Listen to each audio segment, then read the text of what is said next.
it's heading down quickly. I keep hearing about China being the biggest threat to the United States. To help me go through all this, I have Gordon Chang. Gordon, thank you so much for joining me today. Thank you, Stephen. So I've been trying to get you on the show for a while. I'm glad that you're on today. I'm just looking at my news feed, and all I see is the stock market is dropping, warnings about the stock market crashing. My own portfolio is down 7% in a week. Bitcoin is down 20%. Are we seeing a change in the markets? Is this just a blip? How is this going to affect the U.S. economy and global markets, including China? Yeah, we don't know whether this is just a blip, but I actually think that we do know something, and that fundamentally the U.S. economy is in serious trouble. And with the budget deficits, with inflation, with an administration that is not willing to be honest about its responsibility for creating this disaster. And then at the same time, you've got governments around the world are falling. So you have the one in Bangladesh, Nigeria, an important country, looks like it's unstable. And then there's the proxy wars that China is fighting. Three of them, three different continents. It is supporting Russia in Ukraine. It is supporting Iran in the Middle East. And China and Russia are fueling insurgencies in North Africa, both above and below the Sahara. And they look like wars. So really, this is a world that is aflame. And so, although the markets might recover today, I think that they're reflecting the nervousness that people around the world can see. So I think that this is the start of something big. Okay, interesting. You mentioned China, fighting three proxy wars. We hear the U.S. is in the middle of two big proxy wars. Is this just par for the course when it comes to attempting to be a global superpower, or is this them building alliances in order to try to topple the United States? Well, China's goal is to rule the world, not control, not dominate, not be a hegemon, but to rule the world.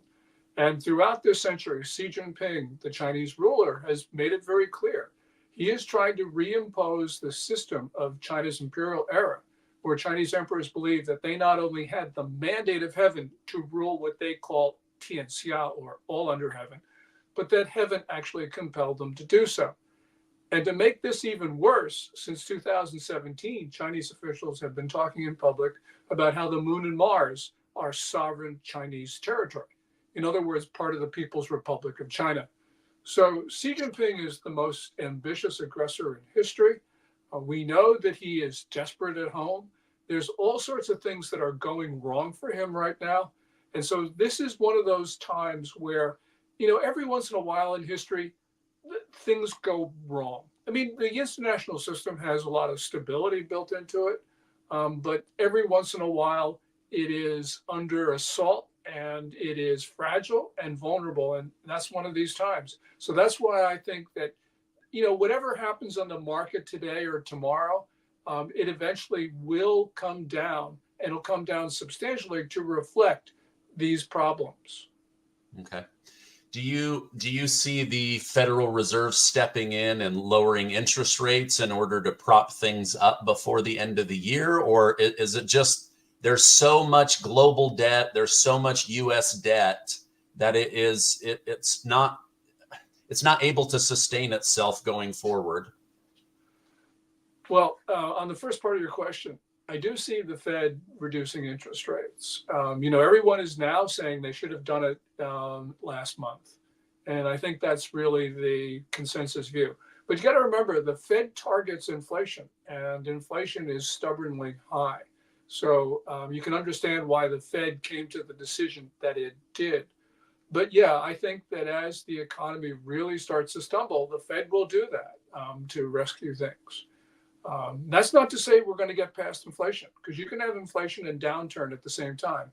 Those of us who were old enough to live through the Carter administration remember those really horrible times where you had stagflation, where you had the worst of both possible worlds.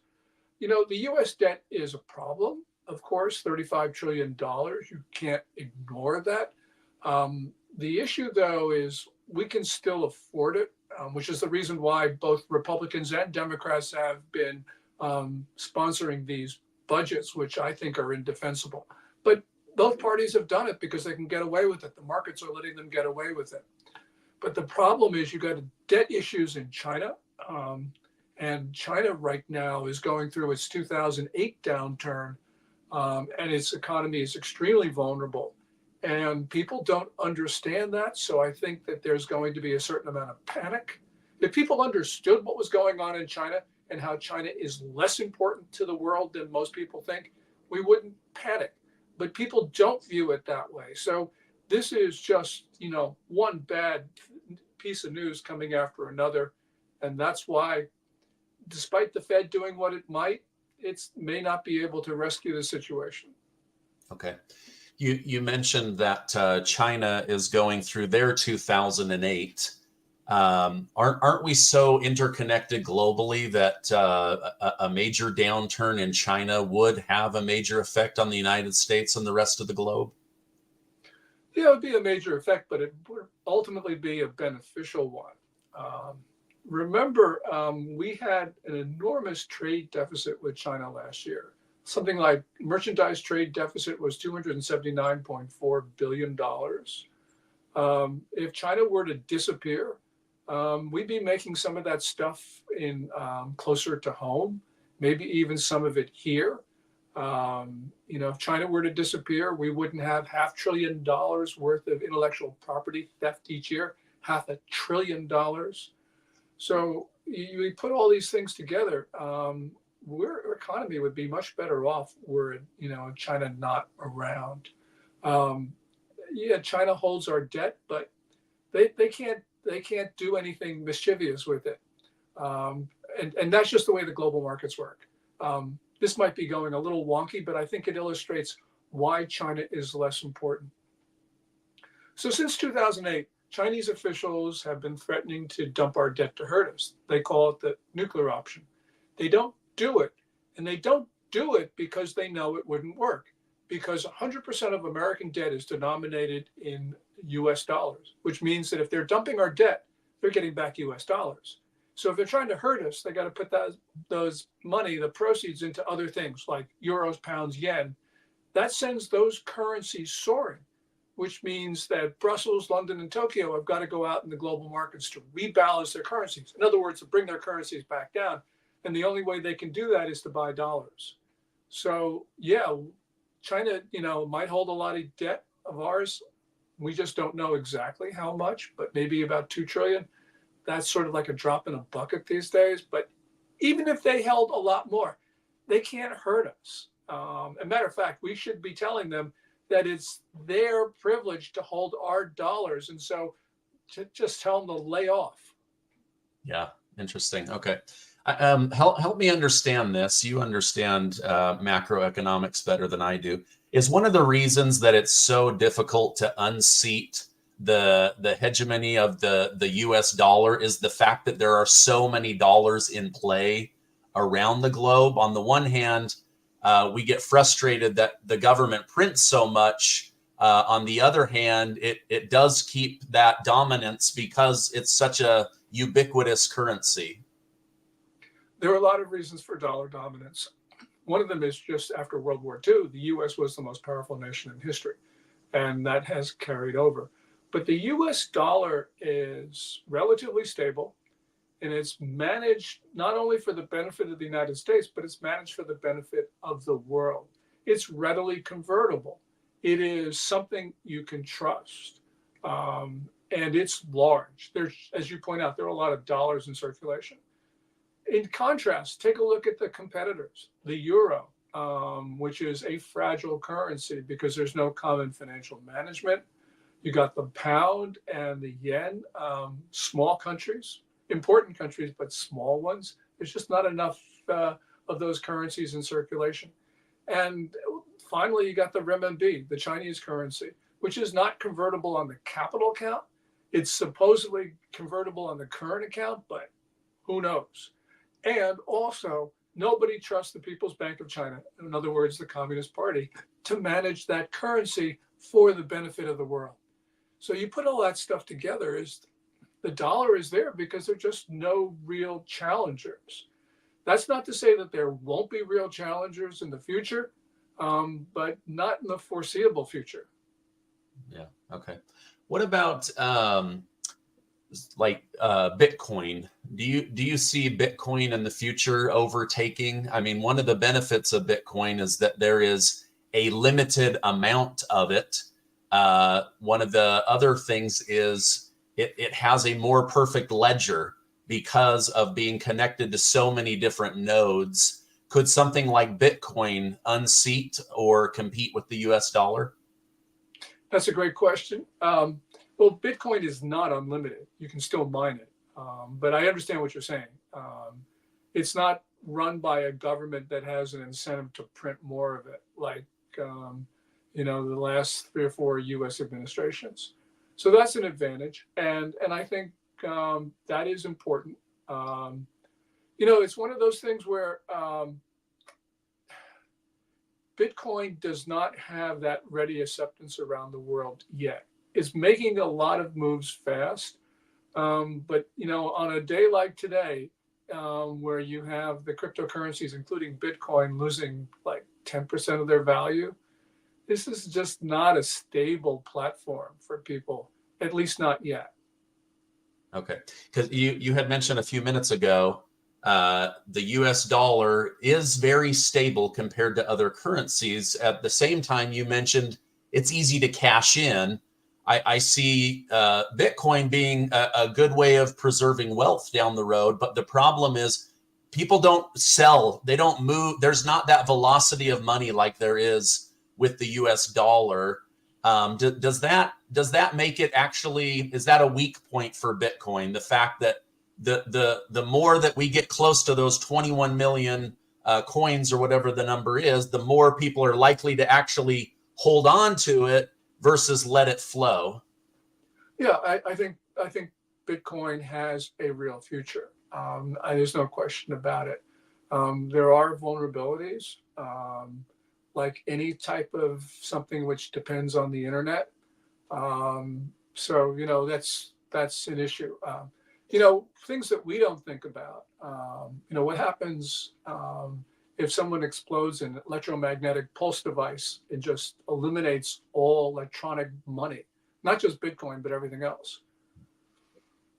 Who knows? I mean, the dollar gets hurt too. But there's a lot of things that we're not thinking about because we're moving into a very, very dangerous world, one which is inconceivable to us. There's been general peace now since the end of the Second World War. And we've sort of assumed that things are going to be like that going forward. I don't think we can do that anymore. We are seeing some very, very dangerous developments and trends. You have China and Russia, Iran and North Korea challenging the world. And they have ambitions and they have a maliciousness about them that we're just going to have to sort of think about this. This is another reason why the dollar, come to think of it, is another reason why the dollar is so strong. And that is that people in times of crisis, they run to it. It is the one thing that people can actually possess. That's also an argument for gold, by the way. But you're going to see these safe assets, I think, do extremely well. And a lot of people will say, oh, the United States is in decline. I can agree. The United States today is not as strong as it was, let's say, a decade ago. But when you look at China and Russia and the other countries, they've declined far more than we have. So on a relative basis, the U.S. is stronger than it was a decade ago. And the problems in the U.S., I think, can be remedied because they are becoming obvious. There is a consensus growing about what to do. Although the U.S. is still politically divided, I just think that we're still the best house on the block. It may be a very, very bad block. It may be a block that it is becoming a slum, which I think it is, but that makes us even more desirable as an address. Yeah, interesting. I completely agree with that. The other day I had a retired admiral, Robert Harward, on my show. And he mentioned that one of the things that makes him most nervous heading into this election is the fact that Vice President Kamala Harris, who is most likely, 99% the nominee for the DNC, she has almost no foreign policy experience. It was mentioned they're just now bringing her up to date on the Russia-Ukraine war, on the Iran situation, on the Israel-Gaza, and that she has zero wartime experience other than being in the shadow of Joe Biden. If she were to win, do you see this as a weakness, or is she surrounded by enough people at the Pentagon that she doesn't really matter? First of all, I worry about any new president, whether their last name is Harris or not. The reason is every new American president thinks that he or she can do better than his predecessor when it comes to China. So they give China a 2-year free pass. This is not going to be good for us. So there's that. When it comes to Harris, there's something else. Seymour Hersh's reporting is that she actually ordered the Office of Director of National Intelligence not to deliver to her the president's daily brief. That's the brief that is compiled by the intelligence community overnight, given to the president during the first moments that he or she is up, and to discuss it. And she just is not interested. Now, that's not to say she couldn't become a great foreign policy president. Truman was, when you look back at what people were saying about Harry Truman, and he was a great foreign policy president. But the point is, she just doesn't have any interest. And whatever interest she does have, I'm a little bit worried about. So she's given some pretty good speeches on foreign policy issues, but she's basically repeating talking points that are handed to her. Unfortunately, when she gets the proverbial 3 a.m. call, there are going to be no talking points as to what to do. So this, to me, is a great worry. Yeah. Oh, man. Me too. Just because, several years ago, we didn't have these wars. And now I have 3 young children that are talking to me.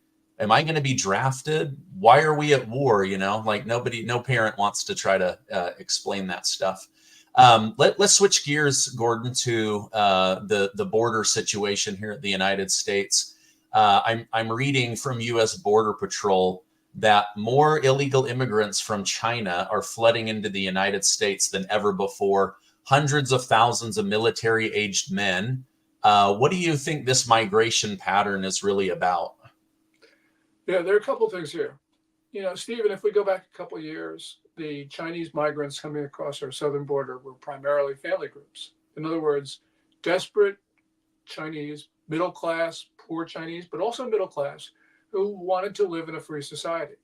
Now you have at least 2/3 are single males of military age, traveling without family members, coming in packs of 5 to 15. And couple things. Some of them are operatives, I'm sure.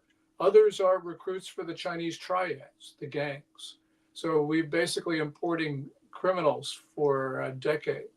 And we've seen some of these Chinese activities, especially in places like Oklahoma, where you have triad murders, you have basing human trafficking operations on agricultural land by Chinese migrants, the illegal marijuana grows, all the rest of it.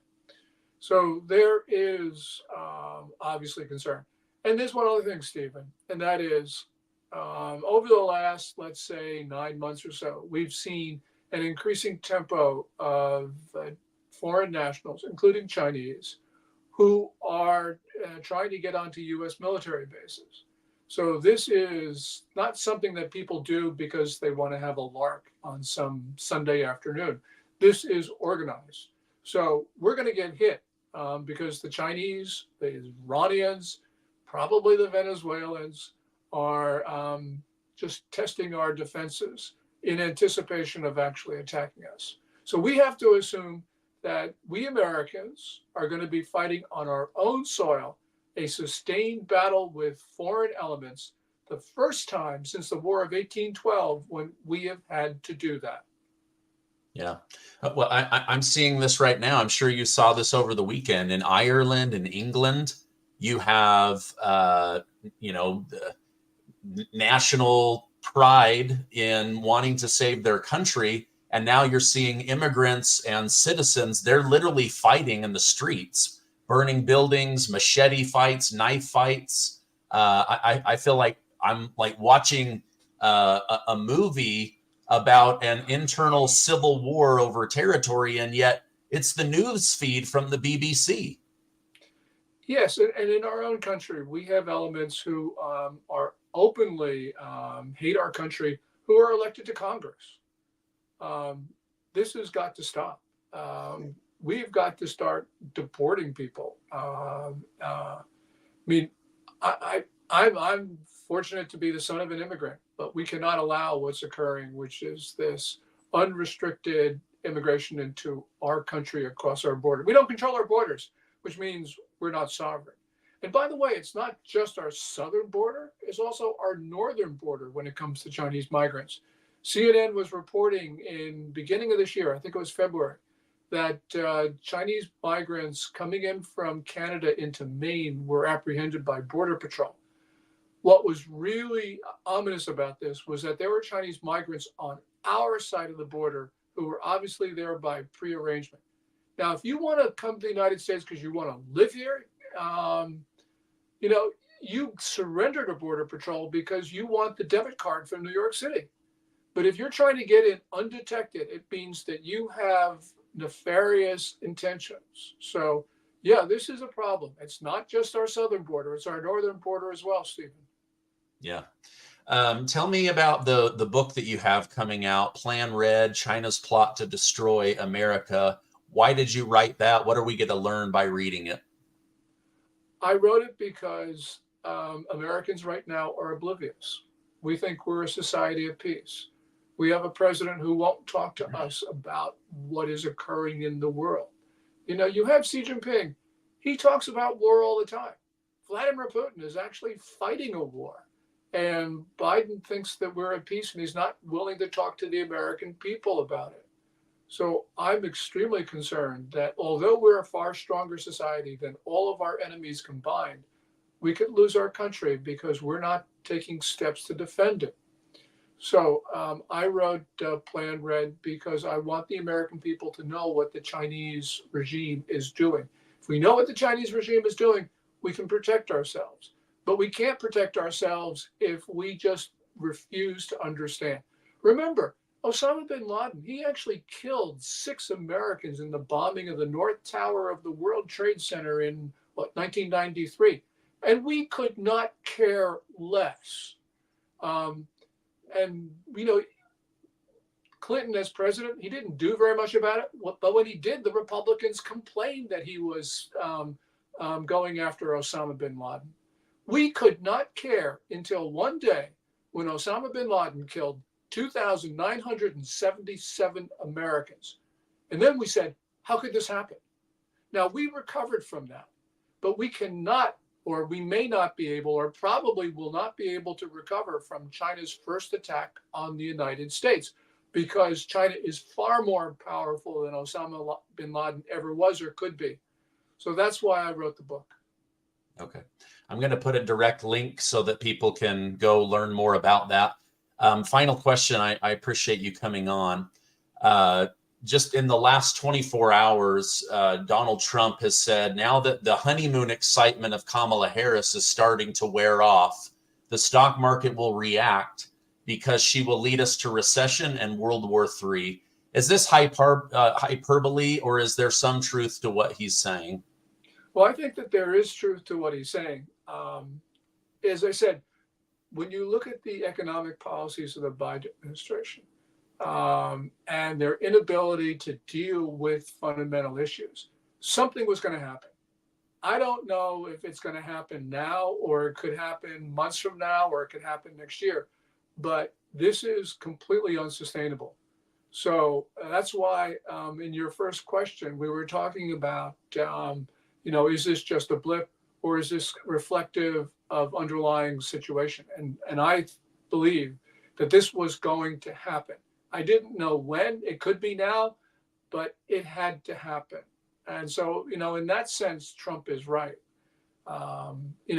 It may not be because the honeymoon over Kamala Harris's record has faded or is fading, but it could very well be the unemployment numbers, which a couple days ago were extremely disappointing, which caused the problems in Japan, the biggest one-day fall in the Nikkei.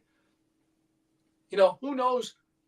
I can't put my finger on why, but I can put my finger on why now. But the point is, this had to happen, and it's probably something the momentum has started, which is going to end in something really, really horrible, not just for Americans, but for people around the world.